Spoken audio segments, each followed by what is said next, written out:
Berjumpa kembali dalam Aktual Politik dengan saya Epung. Aktual Politik kali ini bertemakan RUU Ormas dengan narasumber yang sudah hadir di sini. Pertama, Bapak Bahtiar, selaku Kepala Subdirektorat Ormas Kementerian Dalam Negeri. Assalamualaikum, selamat malam. Satu lagi Bapak Firdaus Syam, selaku pengamat politik dari Pasca Sarjana Universitas Nasional. Selamat malam, Pak. Oke. Kali ini kita akan sedikit mengambil angle atau sudut pandang lain terkait RUU Ormas. Seperti kita ketahui, mungkin hampir 1 bulan ini begitu banyak perdebatan, mungkin ada juga penolakan dan dukungan terkait RUU Ormas ini sendiri. Nah, malam ini kita akan coba mengambil sisi lain, sebenarnya apa poin-poin positif dari RUU Ormas yang sekarang ini tengah diperbincangan luas gitu kan.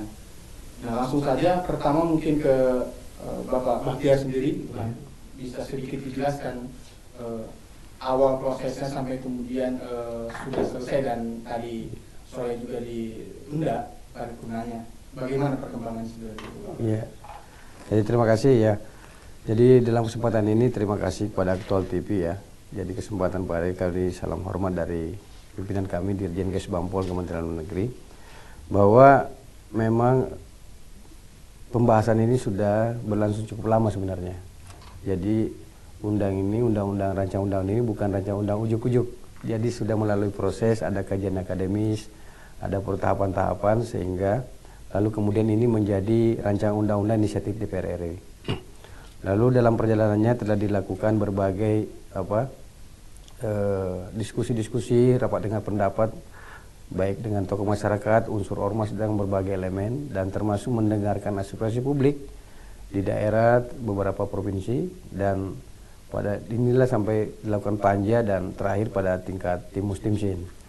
Nah, dan demikian dalam perjalanannya memang ada sejumlah elemen masyarakat mungkin yang merasa bahwa pikiran-pikiran dan aspirasinya belum masuk dalam rancangan undang-undang, dan bisa jadi juga hal-hal yang sudah dirumuskan dalam ketentuan belum terinformasikan secara menyeluruh kepada kawan-kawan, terkhususnya stakeholder yang terkait dengan ormas sendiri. Pikiran kita bahwa pemerintah dan DPR punya pikiran sama, kita tetap menganggap positif apapun bentuk masukan masyarakat itu, baik berupa kritikan, penolakan, dan bahkan yang termasuk ada masukan-masukan yang sangat rinci dan detail mengkritisi, saya kira sangat positif. Karena undang-undang ini kan bukan undang-undang DPR, bukan juga undang-undangnya pemerintah, tapi undang-undang negara kesatuan Republik Indonesia. Jadi undang-undang ini adalah untuk kita pedomani bersama dalam berserikat berkumpul yang disebut ormas itu. Karena berserikat berkumpul ini kan ada beberapa bentuk. Berserikat berkumpul di ekonomi ada badan badan hukum perseroan terbatas, ada koperasi. Berserikat berkumpul di bidang politik ada partai politik. Nah, ini ada berserikat berkumpul di bidang sosial, kan begitu. Yang definisi kita namanya organisasi kemasyarakatan. Nah, organisasi kemasyarakatan itu memang jenis dan bentuknya bisa jadi memang kita bisa antara orang yang satu dengan yang lainnya bisa berbeda konsep dan definisi. Dan praktek berorganisasi mungkin di dunia lain atau negara lain berbeda juga dengan Indonesia. Karena di Indonesia ini yang namanya organisasi kemasyarakatan memiliki akaran sejarah tersendiri. Begitu. Jadi ada beberapa organisasi-organisasi yang memang telah ada sebelum negara ini ada. Nah, dalam perjalanannya bangsa ini juga setelah merdeka ada bentuk-bentuk organisasi yang lahir kemudian, yang namanya misalnya lembaga swadaya masyarakat, yang menyatakan diri sebagai lembaga-lembaga survei, yang menyatakan diri sebagai perkumpulan, yang menyatakan macam-macam segala bentuknya. Tapi dari definisi umumnya kita sebut adalah organisasi. Jadi dia termasuk kelompok organisasi kemasyarakatan. Jadi konstruksinya seperti ini. Seperti misalnya tumbuh-tumbuhan. Tumbuh-tumbuhan itu yang masuk kelompok tumbuh-tumbuhan itu kan ada tanam-tanaman, ada rumput-rumputan, ada pohon-pohonan. Secara umum itu tumbuh-tumbuhan semua namanya. Nah, organisasi masyarakat juga begitu. Nah, inilah memang tidak ada tafsir tunggal memang apa yang dimaksud dengan organisasi kemasyarakatan. Sehingga memang seringkali orang berdiskusi panjang mendefinisikan apa yang dimaksud dengan organisasi masyarakatan itu. Nah, tidak ada batasan tunggal dan referensi akademik yang cukup untuk itu. Oleh karenanya, definisi yang dimaksud adalah dalam ini definisi menurut undang-undang ini. Dan untuk memahami apa yang dimaksud dengan ormas tidak cukup dengan memahami di definisinya saja. Maka di pasal-pasal berikutnya itu yang membatasinya ada sifat-sifatnya seperti apa. Yang nirlaba misalnya. Kalau nirlaba, kalau dia laba berarti bukan ormas. Karena kalau dia laba berarti dia PT dia, kan begitu. Nah, lalu organisasi kemasyarakatan ini selanjutnya kita sebut ormas. Ini juga menjadi persoalan sendiri. Karena ketika organisasi kemasyarakatan lalu kita singkat ormas, definisi orang pasti ormas itu organisasi massa. Padahal yang kita sebut adalah organisasi kemasyarakatan. Kebetulan dalam rancangan undang-undang ini disingkat atau disebut ormas, gitu. Nah, organisasi kemasyarakatan itu ada yang berbasis anggota, ada yang tidak berbasis anggota, begitu. Jadi dari sini saja sudah memang ada bisa menjadi perbedaan tafsir tentang hal itu. Kemudian ada batasan-batasan lainnya, sifat-sifatnya. Kalau berarti dia nirlaba, dia juga bukan partai politik, kan begitu. Kalau partai politik ya bukan ormas, kan begitu. Berarti dia pun kalau melakukan kegiatan politik tidak identik sama dengan kegiatan parpol, kan begitu. Sekarang ini kita aja nih di tingkat masyarakat nih, agak sulit memang kita membedakan hari ini apa beda gerakan ormas dengan gerakan partai politik. Iya kan, sama-sama menyalurkan aspirasi masyarakat, sama-sama melakukan kontrol, kan begitu. Tetapi di mana ruangannya? Ruangannya ormas, ruangannya parpol. Dalam sehari-hari agak sulit kita menilai. Nah, kemudian organisasi kemasyarakatan ini tujuannya nirlaba. Berarti bukan bertujuan laba. Kalau ada laba, pun bukan untuk kepentingan pribadi. Sekarang prakteknya, ada nggak organisasi kemasyarakatan yang tujuannya laba? Ada sekarang ini bentuk-bentuknya, gitu kan? Gitu. Jadi ini kan hal-hal seperti ini menjadi penting ya untuk kita sama-sama berpikir, merumuskan ulang dalam kerangka apa kita bangun? Apa dalam untuk bukan? Kita dalam rangka menata sistem hukum dan sistem pembangunan demokrasi kita. Kita tidak membangun demokrasi yang sehat. Pada tingkat suprastruktur politik kita sudah bangun mekanisme check and balance antara eksekutif, legislatif, dan yudikatif. Pada tingkat infrastruktur politik, partai politik sudah kita buat bangunannya sedemikian rupa. Kemudian yang lain-lainnya kelompok-kelompok sipil. Nah, ada yang tertinggal yang disebut organisasi kemasyarakatan itu. Nah, undang-undang ini sudah ada sejak tahun 1985. Nah, kebutuhan waktu itu dan kebutuhan negara dan kita semua hari ini berbeda dengan zaman itu. Nah, kenyataannya saya laporkan pada kesempatan ini yang terregistrasi atau terdaftar di Depdagri saja itu sudah 65.577 organisasi. Itu yang di Depdagri. Belum lagi yang terdaftar di puluhan ribu sebagai badan hukum yayasan berkumpulan di Kementerian Hukum dan HAM. Ini juga belum yang terdaftar di Kemensos, lebih dari 19.000. Di Kemenpora ada ribuan. Itu baru yang dari Indonesia. Ada ratusan juga yang datang dari luar negeri, yang beroperasi juga di Indonesia. Bagaimana mengelola lalu lintasnya ini di ruang publik? Begitu. Kan ini kan hak masyarakat berserikat gitu, berkumpul. Tetapi ketika masuk ruang publik, apakah juga tetap bebas nilai dia di ruang publik? Nah, pengaturan ini sebenarnya bukan dalam kerangka membatasi gerak berserikat berkumpul, tapi mengelola lalu lintas berserikat berkumpul yang disebut kolektif organisasi masyarakat itu di ruang publik. Supaya antara tujuan-tujuan dalam organisasi yang satu dengan organisasi yang lain bisa tidak tabrakan di ruang publik. Mas Epung kan punya ormas misalnya, punya tujuannya A. Saya punya ormas juga, tujuannya B. Kita berada pada lokasi yang sama, wilayah garapan ini. Beliau juga punya. Nah, ini ruangannya kan cuma segini-gininya nih. Nah, kita memperjuangkan anggota, Anda memperjuangkan anggota, beliau memperjuangkan anggota. Nah, bagaimana dikelola ini di ruang publik ini supaya kita ini sesama masyarakat jangan saling tabrakan, kan begitu. Itu hal-hal sederhana seperti itu. Jadi sama sekali RUU ini tidak dalam rangka membatasi. Yang kami sampaikan adalah dalam kerangka mengelola justru potensi-potensi yang sudah ada itu, bagaimana lebih baik, kemudian bagaimana semua itu bisa kita akomodasi dalam kerangka kehidupan bermasyarakat, berbangsa, dan bernegara. Dari penyampaian Bapak Bahtiar tadi ada sedikit ringkasan yang sangat menarik bahwa RUU Ormas ini lebih ke mengelola keseimbangan hak berorganisasi dan kewajiban berorganisasi di ruang publik. Kita ikuti jeda berikut ini.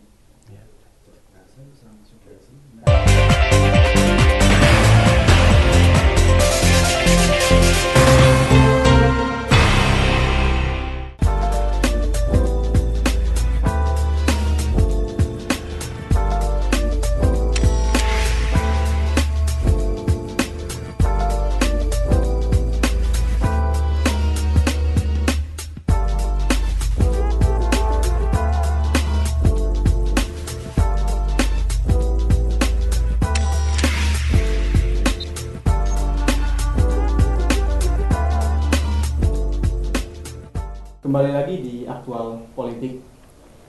Kali ini kita coba akan lihat dari kacamata pengamat sebenarnya melihat pembahasan RUU Ormas belakangan ini yang sangat menarik. Nah, Pak Firdaus sendiri mungkin melihat perkembangan RUU Ormas di Indonesia dan paling terbaru mungkin RUU Ormas yang begitu ramai belakangan ini, apa yang bisa dicermati sebenarnya sampai sekarang ini, Pak? Ya, terima kasih Mas Ipung ya. Jadi saya tadi memperhatikan yang dikemukakan oleh Pak Bahtiar itu, bahwa filosofis adanya undang-undang ormas ya, atau rancangan undang-undang ini kan bagaimana mengatur suatu hak dan kewajiban di dalam ruang publik masyarakat. Apakah masyarakat dalam bentuk kelompok maupun institusi ya. Nah ini menarik. Kenapa demikian? Karena memang amanah konstitusi kita pasal 28 itu dari A sampai J itu yang pertama kan menegaskan bagaimana masyarakat memiliki hak untuk berserikat, berkumpul dan menyampaikan pendapat ya. Ini dijamin oleh konstitusi kita.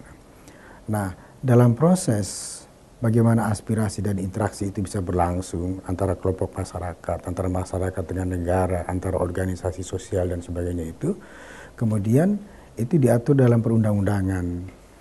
Dan ini amanah ini berkaitan negara kita kan negara hukum begitu ya. Nah ini satu, ini bicara konstitusi. Yang kedua adalah bicara dari konteks sosiologis ya, bahwa di era reformasi ini kan ada komitmen untuk melakukan sebuah reformasi di segala bidang itu. Reformasi di bidang politik, sosial, kebudayaan, dan termasuk reformasi di bidang hukum ya, penataan hukum ya. Karena apa? Karena paradigma kehidupan politik kenegaraan kita sudah demikian berubah tuh, menjawab perkembangan dinamika demokrasi yang demikian demikian cepat begitu ya, keterbukaan demikian luas. Nah sampai kepada satu kondisi di mana perlu ada penataan dalam kehidupan bermasyarakat, termasuk dalam berorganisasi kemasyarakatan gitu. Apalagi tadi Pak Bahtiar mengatakan sekarang ada sekitar 65.000 lebih organisasi kemasyarakatan yang terdaftar ya. Nah ini untuk penataan ini itu diperlukan sebuah order, sebuah aturan, ya, peraturan begitu ya. Pertanyaannya, apakah peraturan yang sekarang ada ini cukup efektif, ya, cukup fungsional untuk membangun tertib sosial dalam kehidupan masyarakat? Nah dalam faktanya itu kan ternyata bahwa bagian masyarakat kita mengatakan ada persoalan di dalam kehidupan masyarakat kita ketika organisasi kemasyarakatan itu melaksanakan aktivitasnya itu memang menimbulkan berbagai pandangan dan persepsi. Salah satunya adalah menyangkut masalah kenyamanan dan ketidaknyamanan kehadiran organisasi kemasyarakatan. Karena itu diperlukan ini satu perangkat perundang-undangan. Maka lahirlah sebuah gagasan perlu adanya rancangan undang-undang begitu. Ya, persoalan ditanyakan Mas Pung itu adalah bagaimana substansi undang-undang ini mampu mengakomodir berbagai aspirasi dan kepentingan elemen masyarakat yang memiliki latar belakang yang berbeda-beda, memiliki platform ya, idealisme gitu, cita-cita ya dari masing-masing kelompok masyarakat. Ini titik persoalannya. Sehingga kita lihat memang ketika rancangan undang-undang ini dimunculkan di tingkat masyarakat, kemudian menimbulkan pro dan kontra. Nah pro dan kontra itu dilihat dari perspektif akademis itu sesuatu yang sangat keniscayaan. Karena itu bagian sebuah dari demokrasi.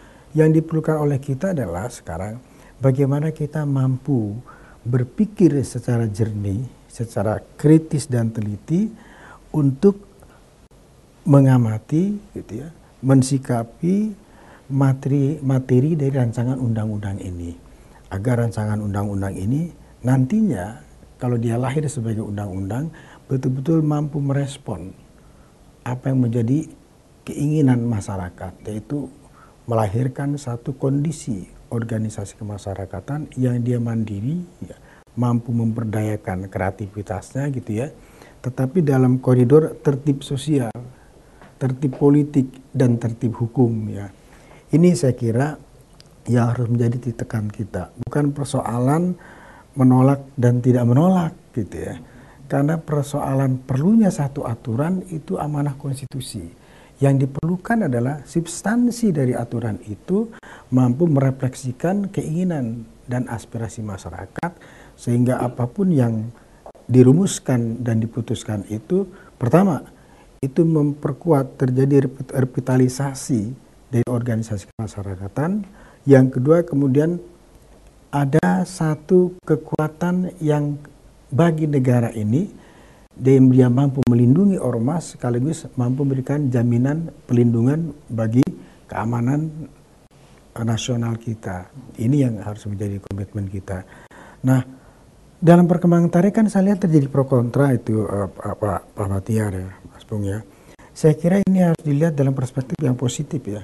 Bagaimana kita kemudian ini dari satu sisi kemudian bagaimana mensosialisasi kembali materi-materi dari rancangan undang-undang ini. Dan bagi teman-teman yang kontra itu kemudian mengkaji kembali secara kritis, secara jernih gitu ya. Karena apapun yang sekarang sedang berjalan sebagai sebuah proses, itu intinya sebenarnya rancangan undang-undang ini lahir sebagai sebuah undang-undang dalam rangka untuk kepentingan kita bersama, untuk kepentingan bangsa Indonesia dan rakyat Indonesia. Ada sedikit ringkasan yang menarik dari penyampaian Pak Firdaus sendiri selaku pengamat politik bahwa RUU ini lebih ke lahir untuk kepentingan bersama, bukan untuk kepentingan perlindungan terhadap kepentingan nasional tuh ya, Firdaus ya. Oke, sebentar kita akan jeda.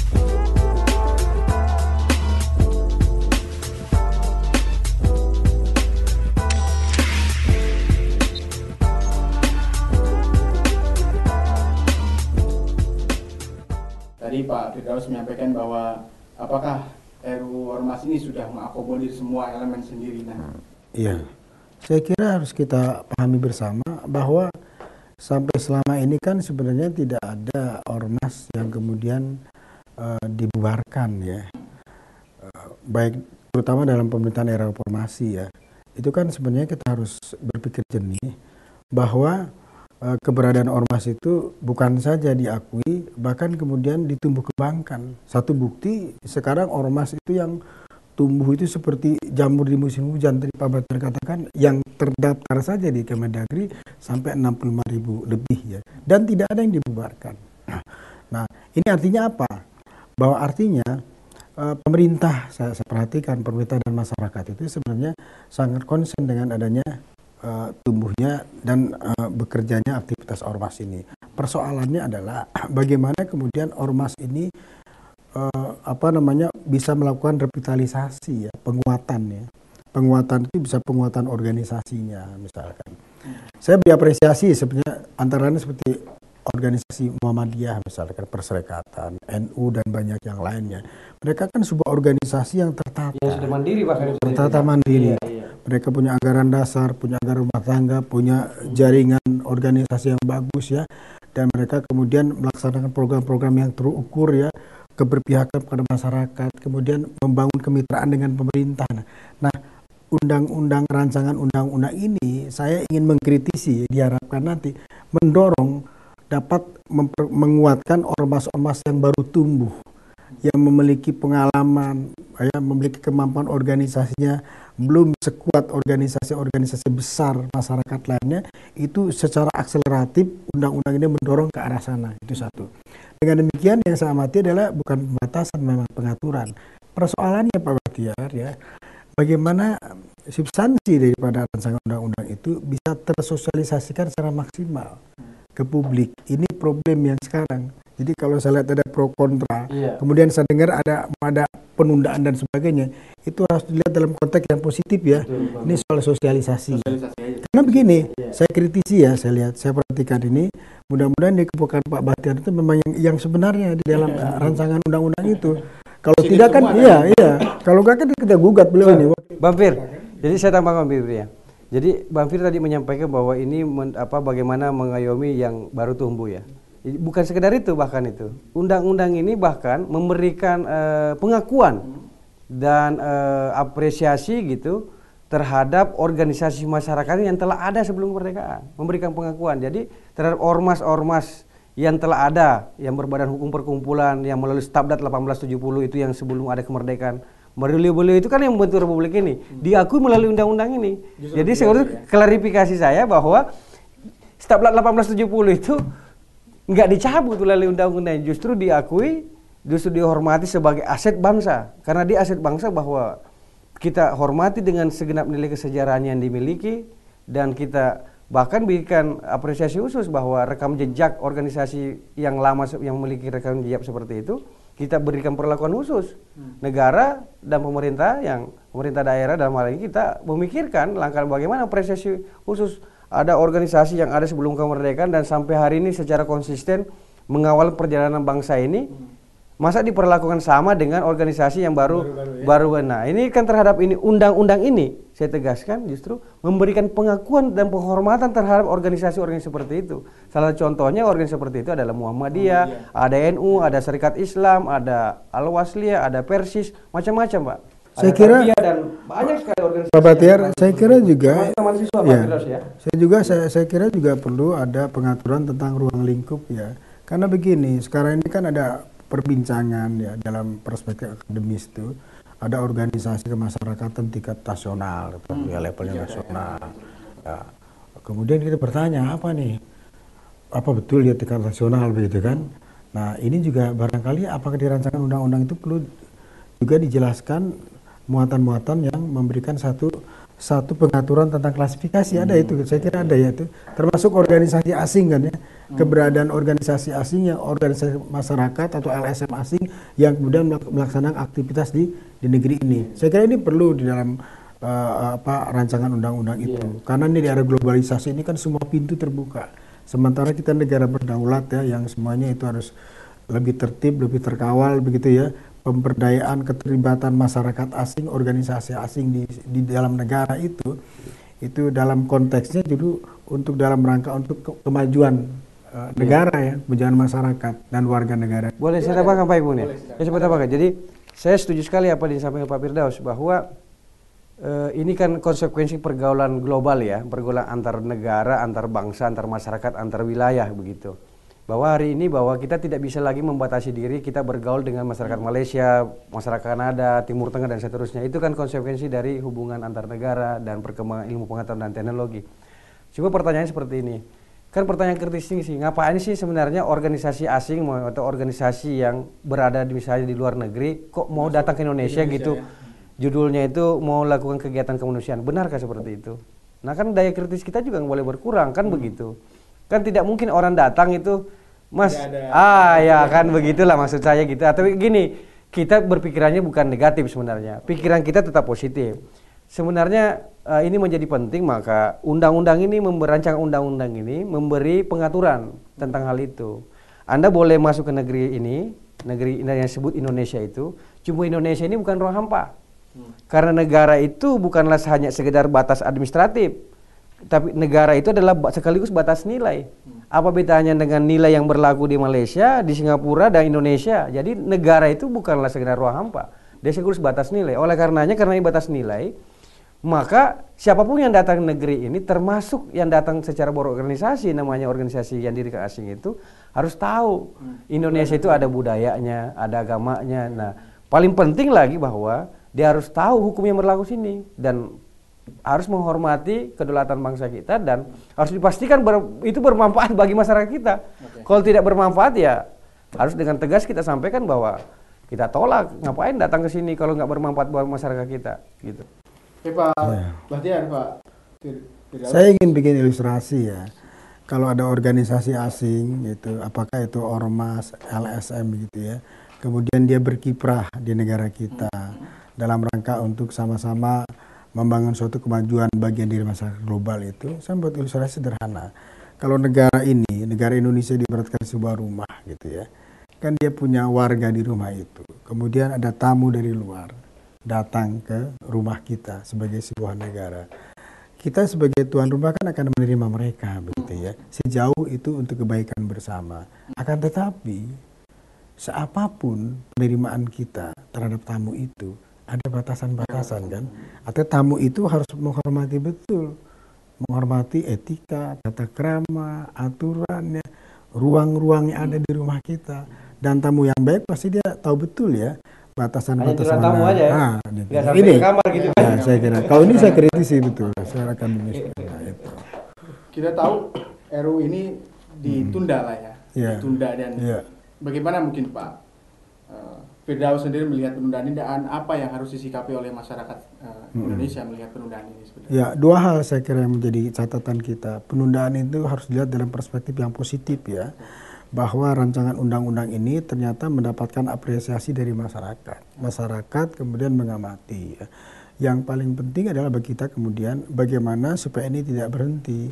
Publik kemudian memberikan masukan, dan kemudian teman-teman kita di legislatif yang sedang mengolah ini pun kemudian bekerja keras sehingga dia menghasilkan satu undang-undang yang betul-betul menjawab kepentingan kita semua, kepentingan negara, kepentingan masyarakat, dan kepentingan ormas itu sendiri. Saya kira itu. Pak Bahtiar gimana? Iya Mas, jadi kebetulan saya sendiri gitu ikut terlibat aktif gitu ya Di pembahasan ini sejak tahun 2011 hingga hari ini. Jadi detik per detik suasana kebatinan yang berlangsung baik di dalam dan di luar itu mengikuti betul itu apa yang terjadi, dan suasana perdebatan gagasan pemikiran yang berkembang dan itu. Jadi kita punya pemikiran yang sama sebenarnya, baik yang terhormat di beliau yang di DPR maupun yang di pemerintahan, dan kita semua punya pikiran yang sama. Jadi pikiran yang sama adalah bagaimana mendorong organisasi masyarakat ini lebih berdaya guna dan berhasil guna ya bagi kita semua dan bermanfaat bagi masyarakat. Oleh karenanya gini, penundaan ini harus dipandang sebagai sesuatu yang positif, bahwa ini ada waktu bagi kita semua, termasuk bagi kami pemerintah, untuk mensosialisasikan kepada publik apa yang sudah dicapai pembahasan-pembahasan, termasuk mungkin ada hal-hal yang kemarin yang tidak belum terinformasikan kepada publik. Begitu. Mungkin dia terima draft sebagian mungkin pada tanggal bulan lalu, ada yang berbeda dan seterusnya. Dan saya kira hari ini ya sudah tidak zaman lagi, dan namanya pemerintah itu anti kritik kan begitu, dan represif udah nggak zaman lagi. Anda dikasih kewenangan untuk represif pun hari ini Anda tidak melakukan. Saya buktikan itu Pak, yang Pak Firdaus bilang tadi. Ini Undang-Undang 885 sampai detik ini masih berlaku. Undang 885 ini memberi kewenangan bagi Mendagri atau pemerintah untuk membubarkan ormas. Tidak ada satu pun sampai hari ini. Saya sudah 4 tahun Pak untuk mengawal di satuan ini. Tidak ada satu pun ormas yang kita bubarin. Jadi artinya Anda pun diberikan Anda kewenangan hari ini untuk tidak represif, untuk represif Anda tidak akan melakukan. Ini yang lama gitu. Apalagi yang baru, kan begitu loh. Artinya ini pemaknanya bahwa ini adalah benar-benar dalam kerangka kebutuhan kita untuk membangun sistem hukum, sistem sosial, dan sistem politik yang lebih baik ke depan, kan begitu. Saya kira demikian dari kami, dan semoga masyarakat juga terus memberikan masukan positif untuk perbaikan-perbaikan dalam penyempurnaan hingga disahkannya menjadi undang-undang. Demikian Mas. Demikian diskusi aktual politik kali ini. Kita akan kembali bertemu dengan tema-tema diskusi politik lain yang sangat menarik, dan terima kasih kepada Bapak Firdaus, terima kasih kepada Bapak Bahtiar atas informasi yang sangat berharga yang akan disosialisasikan ke masyarakat. Selamat malam.